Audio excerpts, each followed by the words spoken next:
Hello everyone, I thought I would just do a short video and run through some of the advantages of my Divination Divided book.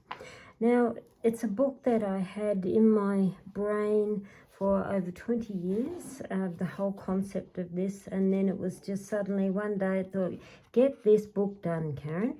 And it is a 6-inch square book, and I'll explain why it is so unique. Well, the first thing is, it's been mine. I just put a key on it. It's just on page marker. They don't come with a key. This is how they come.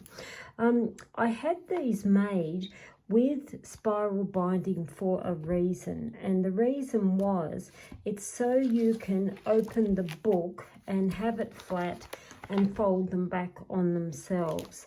I am a lover of spiral bound books. I absolutely hate books where you got to go like this and you're trying to flatten it and then it will constantly spring and I can't bend it backwards and so on. So that is why I had this made with spiral binding. So the other thing which I have corrected in any of the reprint books is I'd put in here about the combinations having 900, and I way underestimated that, because I actually sat down with my girlfriend Sula, who's one of my soul sisters, and we counted all the readings and sat there for hours and worked out how many readings actually is in this 6-inch book. You have 4,620 readings in this book, even if you count one as your single question. So the book was made, cut into 2 sections, and it's a concept, like I said, I developed or had over 20 years now.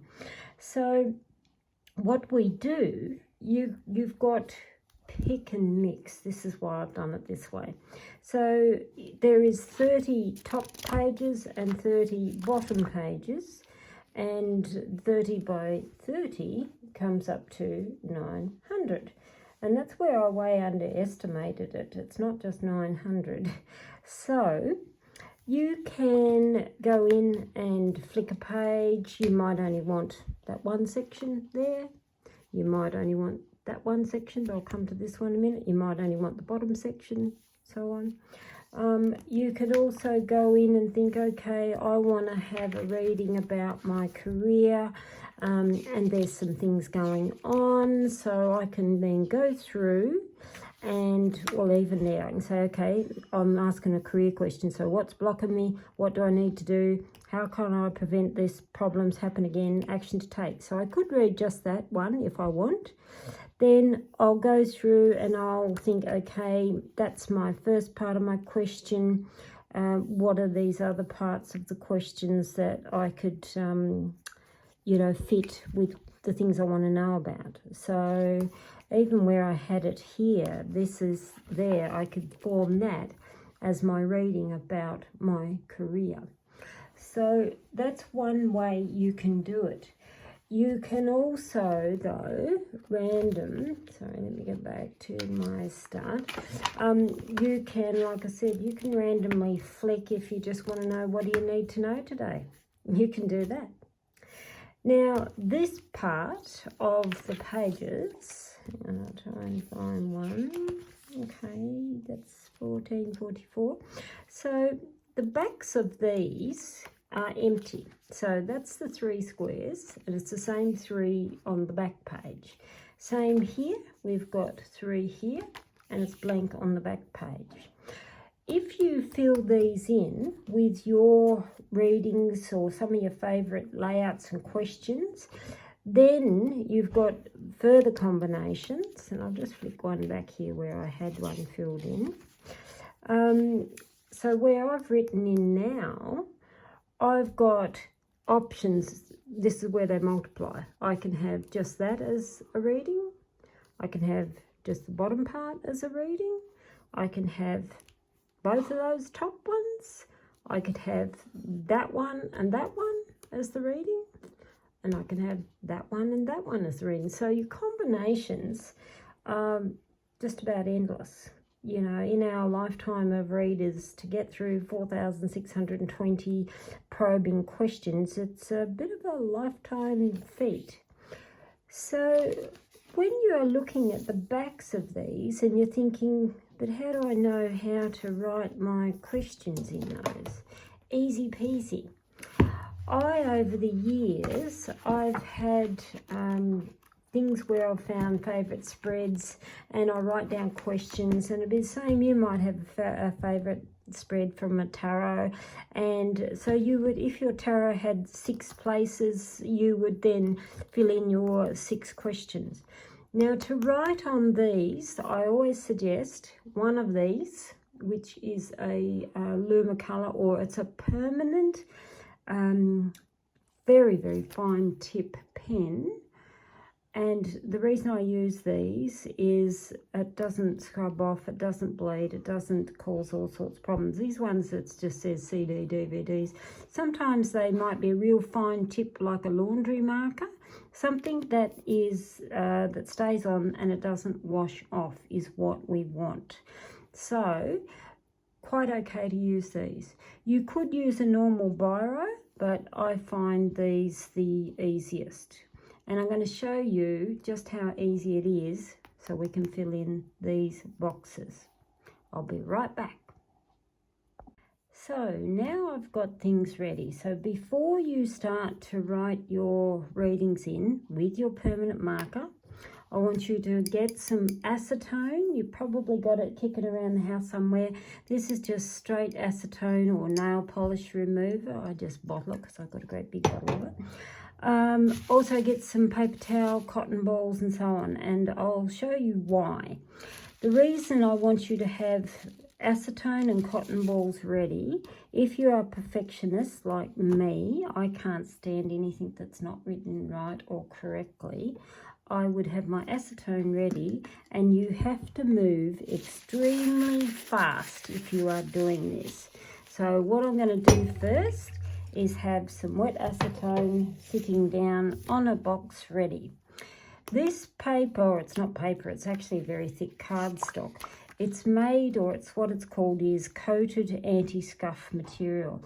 And what that means is you can use charms and things on them, and unless you ground the charms in, it's not going to harm your book at all. These are quite protective. So when you are using a permanent marker, you're writing in these boxes of your questions. If you make a mistake, so for instance, I'm going to put up here, number 1. If I didn't want that there and I wanted it down here, this is where if you've already got this wet and you move like lightning, that's it. Do not soak it, do not sit it on there, and it's gone. So have your wet acetone paper towel ready to go. So this here has 6 spaces, and I've just found, like in my casting things, you can use all sorts of casting sheets and tarot spreads and so on. My book. So I'm just using this one. This has 6 positions. So I want to put these questions in this book. So the first question I've got here, I've got goal, what do I need in order to succeed, obstacles I may face. So I'm going to start with my number 1 here, actually. So I'm going to just write it, number 1. Actually, no, bring out my tarot towel, because it's only one word. Just let me air dry. See? I make mistakes, and that's why it's good to be prepared. So I'm actually going to put up here the number 1, which is the goal. Right. So our number 2 question here is, what do I need in order to succeed? And then number 3. So number 2, I'm just going to write number 2 in the middle. See, I don't like that number 2. Gone in an instant. So let the acetone dry.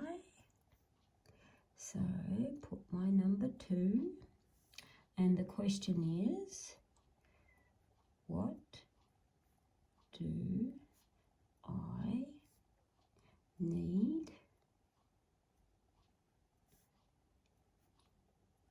to do in order to succeed. Right, so question mark, that's question 2. Question 3, obstacles I may face. So question 3. It's a bit hard to write sometimes over the bump. Hang on, let me just put it that way. Obstacles I may face. Right, then I've got number 4, advice. So number 4, advice. Your writing's probably a lot nicer than my writing. Number 5 is short term future. And number 6 is long term future. So that's how I've just written in our first spread, and that is how we do it. So now, by me filling in that, I've now got more combinations. See? So I can even then flick over, and I can use this with this, although there's other sections where I have filled in. There's a lot that I haven't, but there is a lot that I have. So I could use these with this. I could use these with this. So this is just how simple it is to use the combinations. And someone had asked me a while back and said, what if I've got a great big spread, Karen, and it's got like 10 spaces, but you've got 6 boxes here? It's up to you if you want to actually draw a line in some of the middles of them, or half, if you've got little sections, if you've got small amounts of writing. There is some of the bigger spreads there. Can't remember if I'll go up to 8 or 9, but you can find most times answers in 8 and under cards. So a lot of quick readings and things like that tend to have only between sort of 5 through to 8 cards. So that is Divination Divided, and just what you can do with it. So I do hope you look forward to purchasing this. It is unique. It is not sold anywhere else in the world, only via me. And you can get it at my Etsy store. Thanks for listening.